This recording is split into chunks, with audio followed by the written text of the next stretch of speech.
Hey there again. It's a really crappy day out here, so what I've been doing is sitting inside here and making a Parrot up to come off the end of my condenser, and I didn't feel like driving into the workshop, so I've just been using hand tools apart from a battery drill for part of it. All the parts that I've used to make it are just off the shelf plumbing fittings, copper plumbing fittings. That's just a pipe reduction. That piece I've got stuck into there is an elbow. That's just half inch pipe, 3/4 inch pipe I used. Same stuff I used for my condenser. Just elbow bends. What I'll be doing now is just cleaning it up, giving it a bit of a polish and making sure all the edges where I'm going to silver solder them are polished. But yeah, it's not anything terribly flash. I've just compressed, smacked the end of that over, and closed it with the on the anvil there, and then bored a couple of holes. What I'll do is I'll clean that up and wire it into place prior to silver soldering, and I'll come back and show you that before I do that.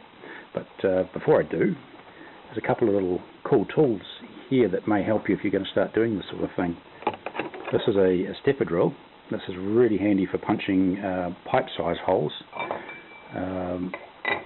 into stock pots or through other pipes through sheet metal, and it just basically busts down until you get to the right size you want to deal with. And the sizes, I don't know if you can see it there with the focus, are actually written on the side of the stepper drill, so you can tell when you've got to the right size for what you're after.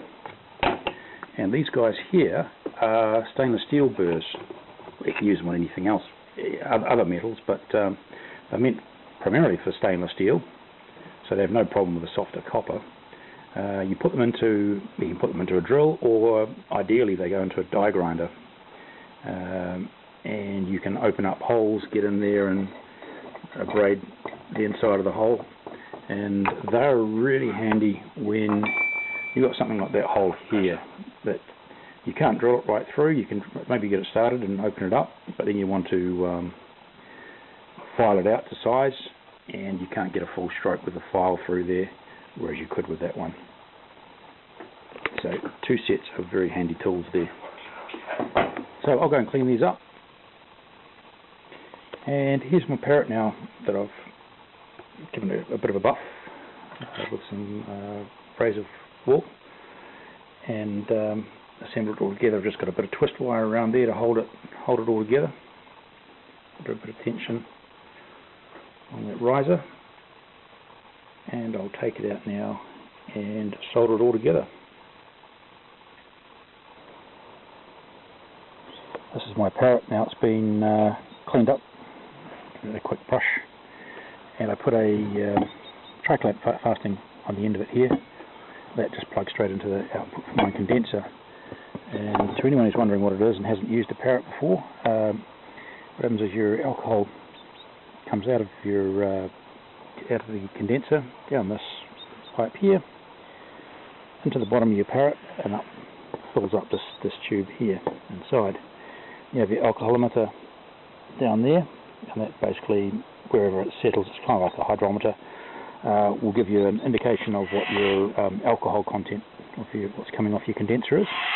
That then overflows, comes into this little receptacle here, flows out the back there, down here, and into your bottles or your flagons or whatever you're collecting it in. It basically hangs like that off the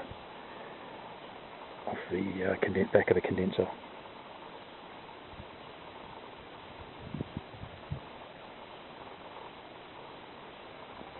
That's where we are with that.